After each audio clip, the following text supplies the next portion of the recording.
Hello friends, welcome once again. तो अभी तक हम लोगों ने देखा कि कैसे एक एक माइक्रो सर्विस ऐड करते हैं, उसके अंदर कैसे रेस्ट एपीआई एक्सपोज करते हैं, गेट एपीआई से फेमिलियर हुए, पोस्ट एपीआई से फेमिलियर हुए और एक यूज़र क्रिएट किए और उसे गेट भी किया। अब जो नेक्स्ट है, माइक्रो सर्विस में क्या होता है कि मल्टीपल माइक्रो सर्विसेज होते हैं और दोनों एक दूसरे से कम्युनिकेट करते हैं। दोनों सर्विसेज के डेटाबेस अलग भी हो सकते हैं और डेटाबेस सेम भी हो सकते हैं, पर माइक्रो सर्विस को अच्छे से समझने के लिए मैं डेटाबेस को अलग रखूँगा। दोनों एक दूसरे से कम्युनिकेट करेंगे रेस्ट एपीआई के थ्रू, नहीं तो आप इवेंट पब्लिश और सब्सक्राइब करके भी उन्हें कम्युनिकेट करा सकते हैं, पर वो चीज़ें हम सब बाद में देखेंगे। अभी हम लोग एक नया मॉड्यूल और ऐड करने वाले हैं।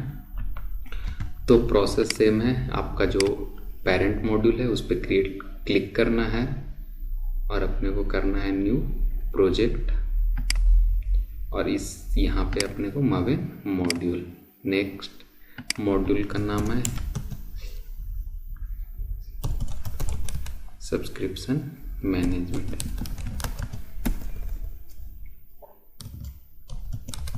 फ्रेंड्स, आपको वीडियो में किसी भी तरह का प्रॉब्लम है, कहीं पे आपका अटक गया है कोड, तो आप मुझे कमेंट में बता सकते हैं।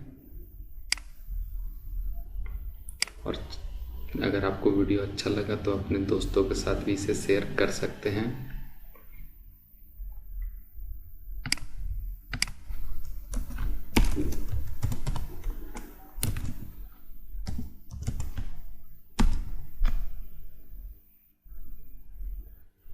ये मैंने पैकेज com.how-to-do.subscription.management, ये सिर्फ सब्सक्रिप्शन भी रख सकते हैं और ये मैंने किया इसे फिनिश। तो ये मेरा नया मॉड्यूल ऐड हो गया। हम पेरेंट में देखते हैं कि कैसे मॉड्यूल ऐड। तो यहाँ पे मॉड्यूल्स में यूज़र मैनेजमेंट और सब्सक्रिप्शन मैनेजमेंट दो मॉड्यूल, इस माइक्रो सर्विसेज के अंदर में दो माइक्रो सर्विसेज हैं, यूज़र मैनेजमेंट और subscription management.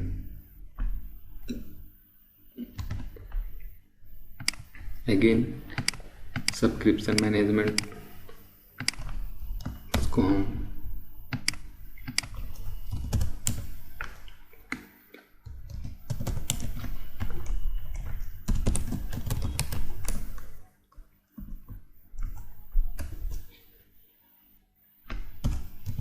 Subscription management application, इसको मैंने रीनेम कर दिया, फिनिश।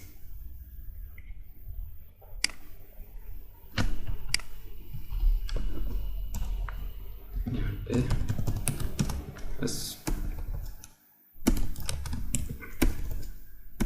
सॉरी, अभी हम लोगों ने इसमें स्प्रिंग बूट का डिपेंडेंसी ऐड नहीं किए हैं, तो आप डिपेंडेंसी सीधा वहाँ से कॉपी भी कर ले सकते हैं जो हमारा यूज़र मैनेजमेंट है। तो मैं यूज़र मैनेजमेंट से डिपेंडेंसी कॉपी कर लेता हूँ। जो भी डिपेंडेंसी मैं यहाँ ऐड किया हूँ वो सेम डिपेंडेंसी वहाँ पे भी ऐड कर देता हूँ।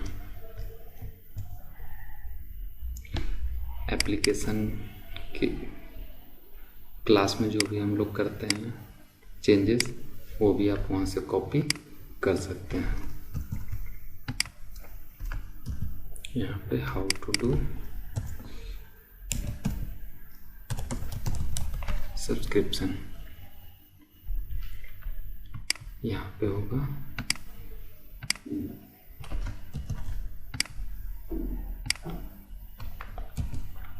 स्प्रिंग एप्लीकेशन डॉट रन और ये, तो ये पार्ट तो हमारा क्लियर है। सब्सक्रिप्शन मैनेजमेंट में मेन मेथड में मुझे क्या क्या चेंजेस करने पड़े, तो सबसे पहले स्प्रिंग बूट एप्लीकेशन का एनोटेशन डालना है और दूसरा स्प्रिंग एप्लीकेशन डॉट रन, उस पर मेन मेथड को रजिस्टर करना है। तो ये हो गया, डिपेंडेंसी ऐड कर दिया हम लोगों ने, we are good to go.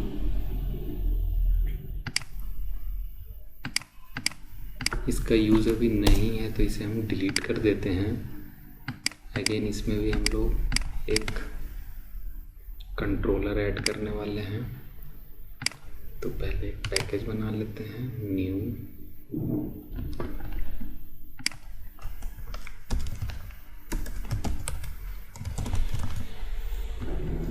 Controller.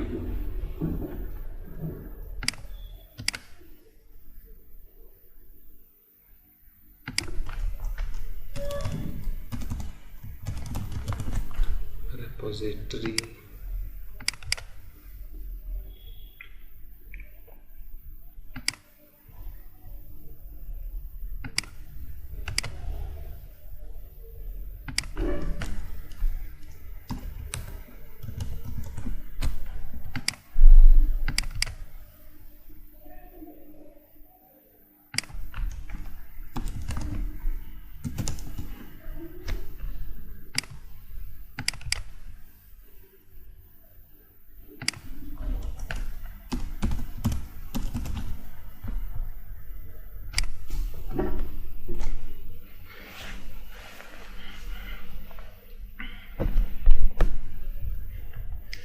तो मैं कॉपी पेस्ट करके क्लासेस रीनेम कर दूंगा ताकि सारा सेटअप मुझे फिर से नहीं करना पड़े। तो कंट्रोलर के अंदर मैंने यूज़र कंट्रोलर किया, इसे मैं रीनेम कर दूंगा और हो जाएगा ये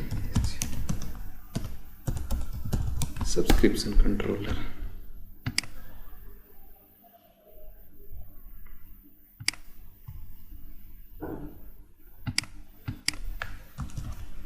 यूज़र पहले मैं सबको पेस्ट कर लेता हूँ, बाद में इसे रिफ्रैक्टर कर दूंगा।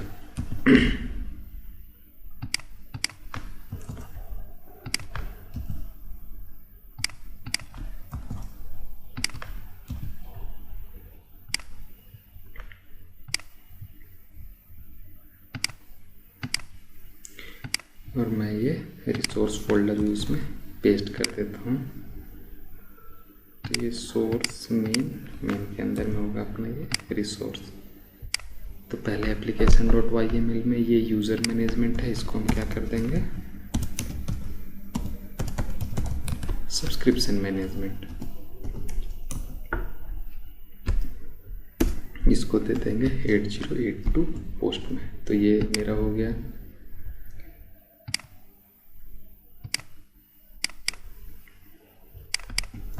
यूज़र को हम सब्सक्रिप्शन कर देंगे। टेबल का जो नाम है उसको भी हम चेंज कर देते हैं।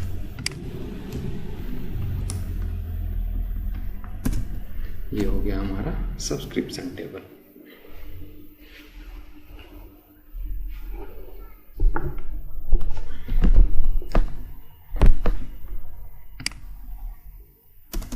ये हमारा सब्सक्राइबर आईडी, या फिर हम ये आईडी चेंज कर सकते हैं, पर हर एक यूज़र के लिए यहाँ पे क्या स्टोर होगा, यूज़र आईडी भी हम लोग स्टोर कर लेंगे तो वो पता हमें चलेगा।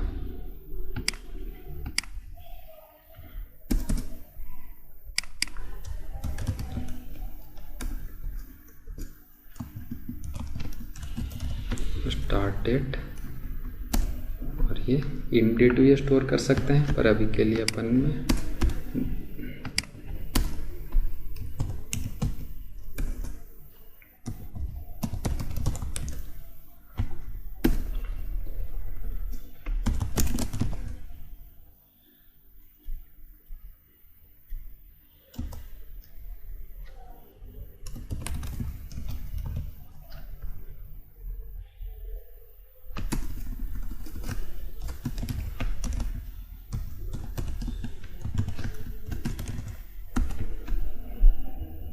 एक्सपायरी डेट स्टोर कर लेते हैं। तो जैसे 7 डेज़ का सब्सक्रिप्शन है तो आज से शुरू हो रहा है, तो उसमें 7 डेज़ ऐड करके अपन एक्सपायरी डेट स्टोर कर देंगे। बाद में एक क्रॉन जॉब चला करके जिसका भी एक्सपायरी डेट हो जाएगा उसको एक्सपायर कर सकते हैं हम लोग, पर अभी के लिए इतना चलेगा हमारा।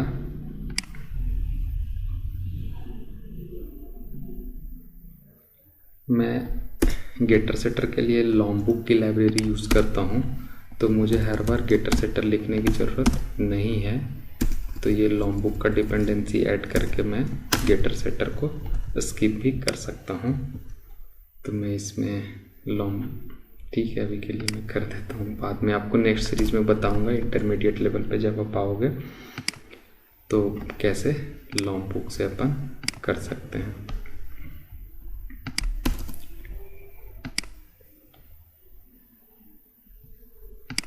स्टार्ट डेट, एक्सपायरी डेट, ये सब अपन स्टोर कर लिया।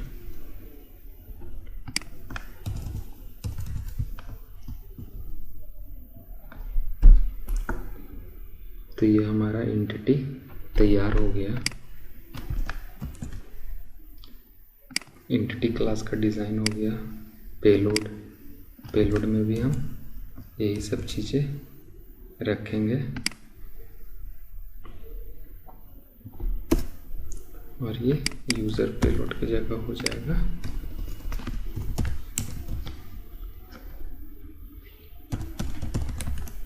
Subscription payload.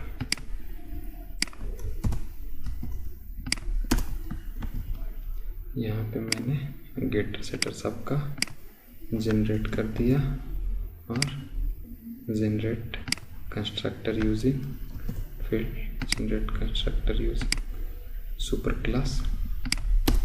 तो ये मैंने सारे कंस्ट्रक्टर भी क्रिएट कर लिए। तो एंटिटी हो गया, पेलोड हो गया। रेपोजिटरी जो है हमारा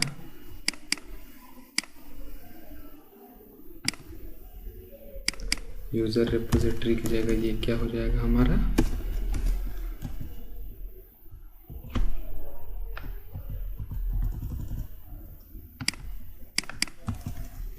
सब्सक्रिप्शन रेपोजिटरी।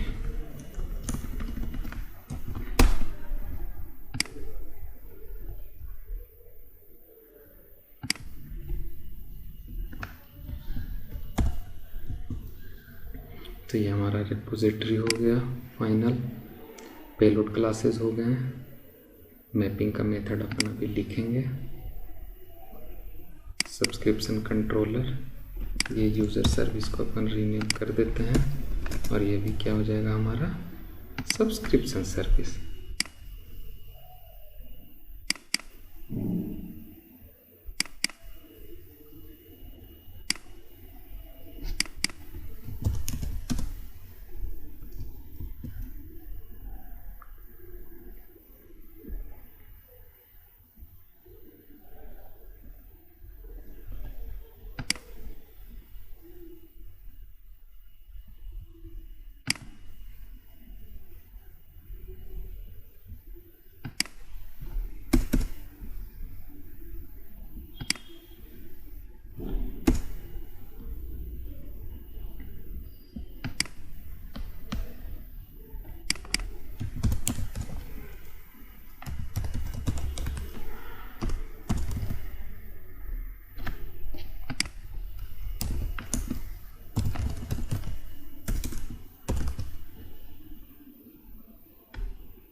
तो ये मैंने क्रिएट सब्सक्रिप्शन और गेट सब्सक्रिप्शन दो मेथड बना लिए हैं। तो यूज़र अगर कुछ सब्सक्राइब कर रखा है तो जब नया यूज़र क्रिएट होगा तो हम लोग ये API कॉल करेंगे और उसे 7 डेज़ का सब्सक्रिप्शन प्रोवाइड कराएंगे। और फिर जब हम रिटर्न करेंगे, जब कोई यूज़र अपना डेटा फेच करेगा तो हम इंटरनली सेम यही एपीआई कॉल करेंगे और उसके सब्सक्रिप्शन का भी डेटा उसके साथ रिटर्न करेंगे। और ये दोनों कॉल हमारे यूज़र मॉड्यूल से होंगे। इसे हम पोस्टमैन से भी कॉल कर सकते हैं, पर अभी सिर्फ हम लोग यूज़र मॉड्यूल से कॉल करने के लिए बनाए हैं कि डायरेक्ट कोई अभी सब्सक्रिप्शन को कॉल नहीं कर सकता है, बल्कि यूज़र मॉड्यूल कॉल करेगा इसे। तो मैं ये मेथड बना लेता हूँ क्रिएट सब्सक्रिप्शन और ये मेथड बना लेता हूँ गेट सब्सक्रिप्शन।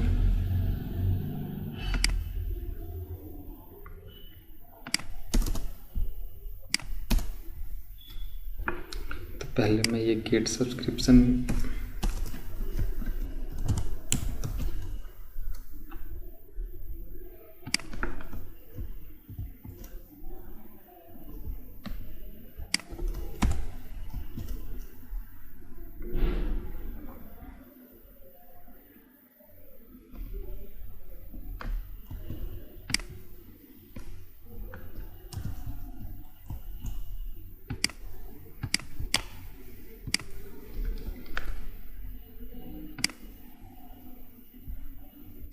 तो मैं कुछ कंटेंट कॉपी कर लेता हूँ, खास करके गेट वाला पार्ट।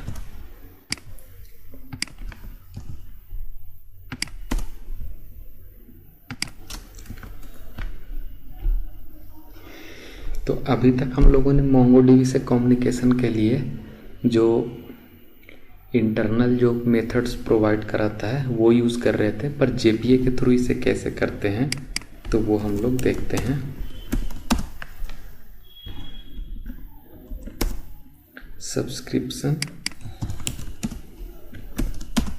सब्सक्रिप्शन फाइंड वन, ये यूज़र आईडी नहीं, ये आईडी अलग है ना।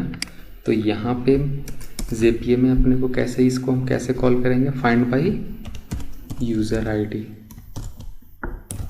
और यहाँ हम पास करेंगे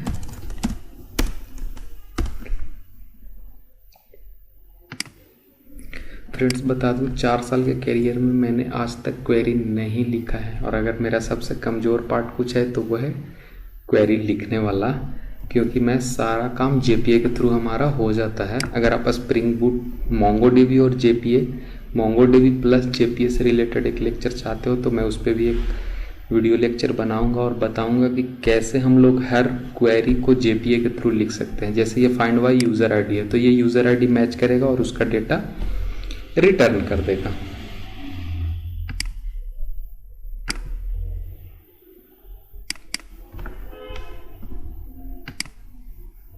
ये यूज़र पेलोड की जगह अगर उसका कोई सा भी सब्सक्रिप्शन नहीं है तो अभी के लिए अपन नल रिटर्न करेंगे, क्योंकि ये एरर का सिनारियो नहीं है।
यूज़र आईडी ऑलरेडी हमारे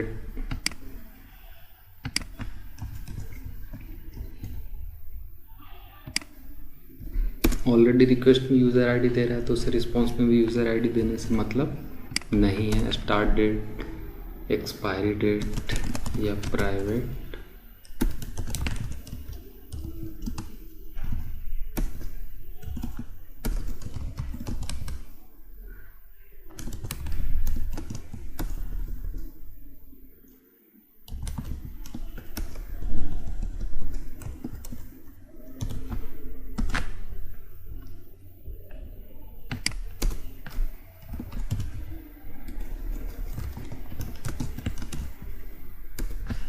ठीक है। अभी सिर्फ यही रिटर्न करते हैं। बाद में हम लोग स्टार्ट डेट और एक्सपायरी डेट से ये भी पता लगा सकते हैं कि कितने दिन में ये एक्सपायर होने वाला है।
तो ये फ्रेंड पोस्ट रिक्वेस्ट है। पोस्ट रिक्वेस्ट में भी सिर्फ हम लोग एक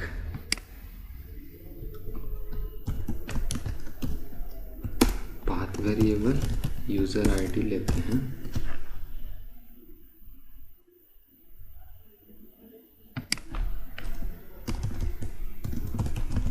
इसको भी मैं गेट रिक्वेस्ट कर देता हूँ क्योंकि पेलोड की ज़रूरत हमें है नहीं। ये तो डिफ़ॉल्ट सब्सक्रिप्शन सबको मुझे पता है कि मुझे कितने दिन का प्रोवाइड करना है, 7 डेज़ का। तो स्ट्रिंग यूज़र आईडी।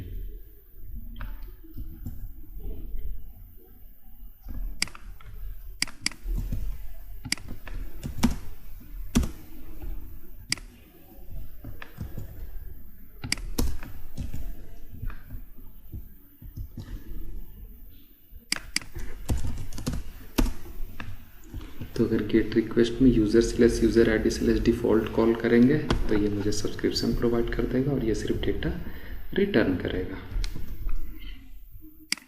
मैं क्रिएट सब्सक्रिप्शन में जाता हूँ।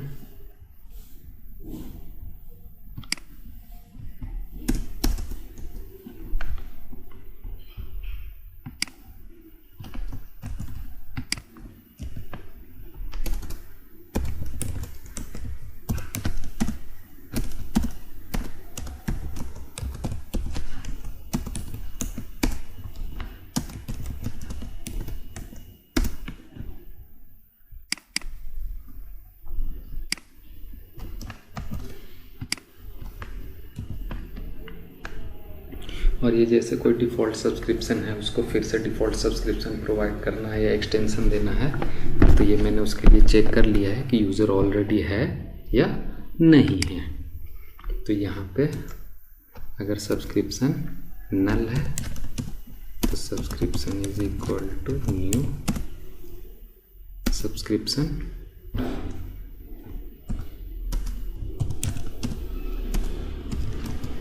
Subscription dot set start date, ये है न्यू डेट,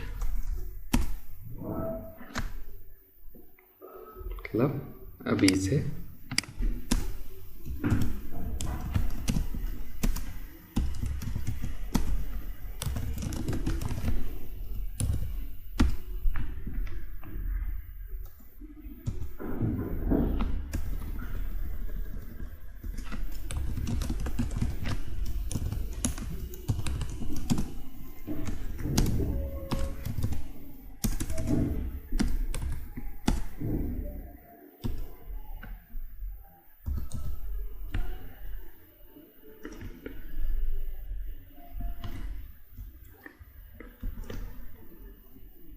प्लस यहाँ पे मुझे 7 और ये टेम्पोरल यूनिट्स का कोड क्या है,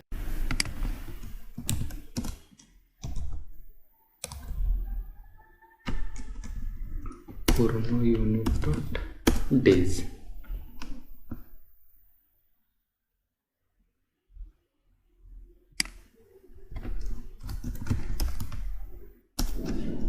इंस्टेंट में हम लोग आराम से चीज़ें ऐड कर सकते हैं। मैं मोस्टली अपने प्रोजेक्ट में इंस्टेंट का ही यूज़ करता हूँ रादर देन डेट, क्योंकि इसमें ये काफ़ी अच्छी चीज़ें हैं कि अपन 7 डेज ऐड कर सकते हैं।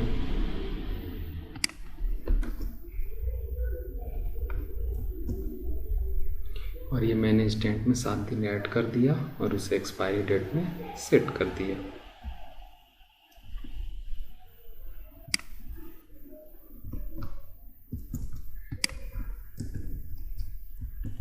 और ये स्टार्ट डेट आज से और 7 दिन एक्सपायरी डेट, और ये मैंने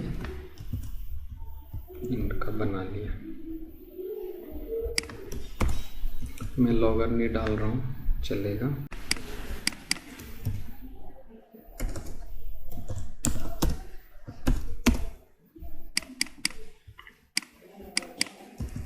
और ये फाइंड बाय यूजर आईडी, और यहाँ से subscription repository dot save subscription.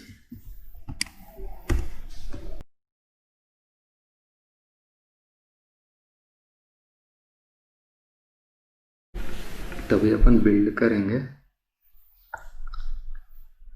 फिर से। और यहाँ पे कहीं पे तो एरर आ रहा है, चेक करते हैं कि एरर कहाँ पे है।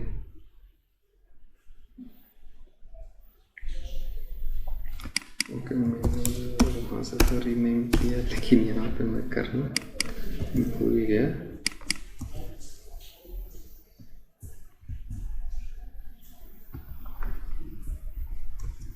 मगन क्लीन इंस्टॉल, हम डायरेक्टली इक्लिप्स से भी इंस्टॉल कर सकते हैं, पर कमांड प्रॉम्प्ट यूज़ करना मुझे अच्छा लगता है। मैं आगे बताऊंगा कि इक्लिप्स में भी कैसे आप बिल्ड कर सकते हैं और वहीं पे लॉग्स भी देख सकते हैं। आपको अलग से कमांड प्रॉम्प्ट ओपन करने का ज़रूरत नहीं पड़ेगा।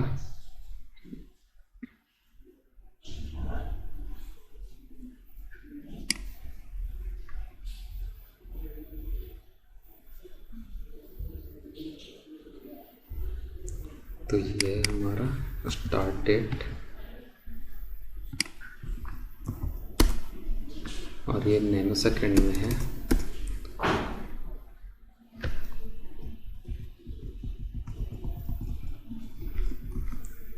एक बार देखते हैं टेबल में, फिर वेरीफाई करते हैं इसे कन्वर्टर से।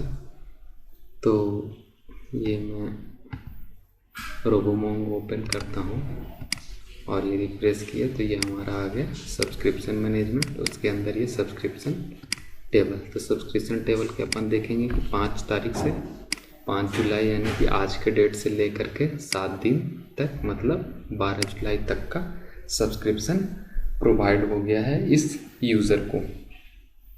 तो अब जब हम गेट एपीआई कॉल करेंगे, जैसे डिफ़ॉल्ट हटा देंगे तो ये गेट रिक्वेस्ट बन जाएगा। तो गेट एपीआई कॉल करेंगे तो ये मुझे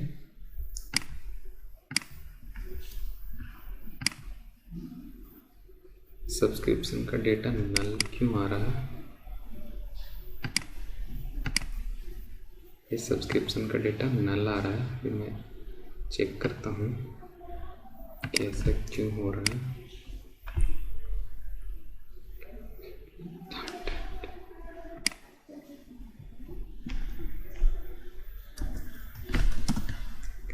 स्टार्ट डेट और गेट एक्सपायरी डेट, एक्चुअली दोनों स्टार्ट डेट और एक्सपायरी डेट में ही एक्सपायरी डेट ही सेट हो गया था, इस कारण से वो दोनों डेटा सेम आ रहा था और वो 12 तारीख कन्वर्टर पे 12 तारीख का शो हो रहा था। टेबल में यूज़र आईडी स्टोर नहीं हुआ है और इसी कारण से ये डेटा नल आ रहा है।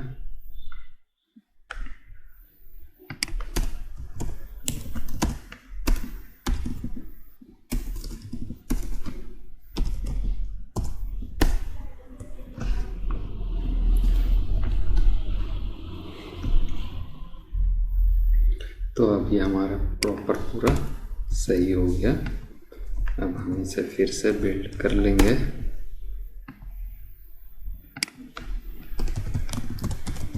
और मैं आपको पूरा step by step process test करके बताता हूँ कि ये कैसे काम कर रहा है।